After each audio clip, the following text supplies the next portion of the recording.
Pode explicar mais sobre o que se trata a pós-esquerda? Bom, a pós-esquerda é uma teoria política que veio para analisar a esquerda revolucionária através das falhas da esquerda revolucionária e criticando a esquerda revolucionária através de uma linha não direita. A pós-esquerda é uma linha que não está ligada à direita, que quer uma crítica da esquerda revolucionária a partir de seus dogmas e a partir de suas próprias fundamentações. Então, tem tudo isso.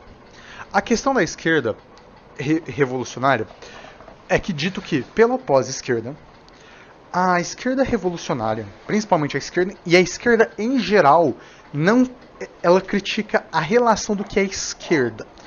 Primeira coisa que a pós-esquerda fala, esquerda não existe, não é uma relação existente, não existe esquerda.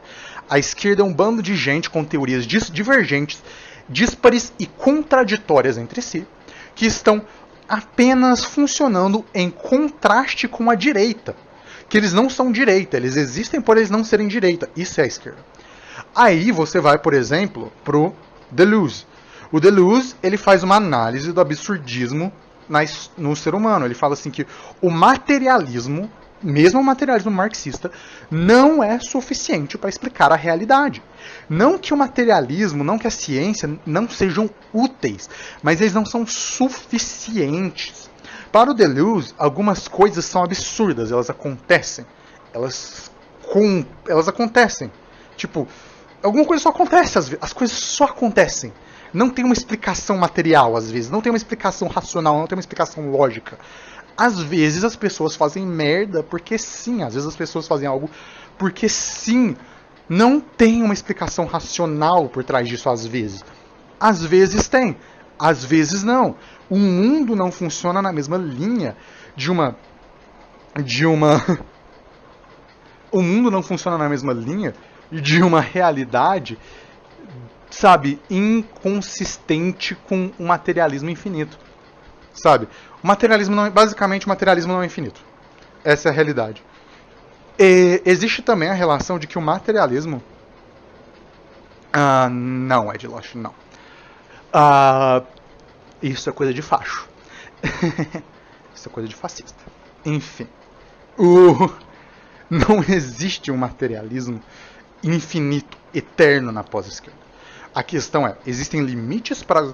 A pós-esquerda também critica algumas questões enrijecidas e cristalizadas na esquerda, como, por exemplo, positivismo científico, academicismo, hierarquização, até coisas que vão para a teoria LGBT.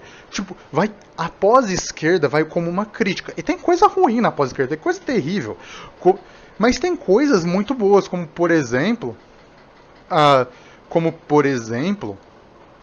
a linha de que a ideologia, quando não questionada, age como religião. A pós-esquerda fala isso, vários dos pensadores da pós-esquerda falam isso. Ideologias não questionadas criam dogmas e começam a agir como religião, inclusive ao nível de profetas e messias. Tá? Acho a ideologia exacerbada. Não, nem tanto, mas é que existe uma ideologia, tipo... É que a questão mesmo é que, tipo... Quando uma ideologia não é questionada, dentro dos seus próprios objetivos, ela se torna cristalizada. E ao se cristalizar, a ideologia, portanto, se torna uma forma de religião. E ela se torna uma forma de agir religiosamente, pensar religiosamente.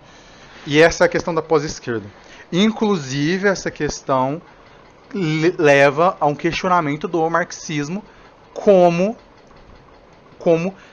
uma ciência, inclusive. Mas faria a abolição da família. Sim, tem que abolir a família. A questão da família, o que vocês estão falando? A família é bem específica. A família, o que é família? Se você for para um antropólogo, a família vai falar: a família é a menor construção de uma sociedade humana. Essa definição é uma boa definição, mas ela não é uma definição social. Ela é uma definição antropológica. E você classificar isso como família também é um pouco complicado quando você está falando de análise pós-estruturalista. Porque é o seguinte, a família não se estrutura com a menor construção de uma sociedade sempre. Tá? A família pode se estruturar como uma forma. Porque existe, inclusive, na antropologia, um questionamento qual que é a menor unidade de uma sociedade, se é a família ou se é o indivíduo. E sim, isso existe essa divisão na antropologia, se é a família ou o indivíduo. Eu não estou falando qual que está certo ou não, mas quando você está questionando as estruturas da família, você tem que questionar o que forma a família. Quais que são as linhas da família? Por que a família tem direito e a família não tem direito? Por que a família tem uma construção e a outra não tem? O que é uma família? E aí a gente tem que analisar o que é a família. A família é uma construção social. Por quê? O que constitui a família muda de sociedade para sociedade. Pai e mãe não necessariamente é família. Avós e avós, a linha de sangue é construída na sociedade de classes, tá? Porque a sociedade de classes precisa de uma linha sanguínea. A família, porém, pode ser toda uma comunidade de uma pessoa. Isso pode ser uma família. A família pode ser a família, tipo, como a gente entende, mãe, pai e pessoas relacionadas por sangue. Pode ser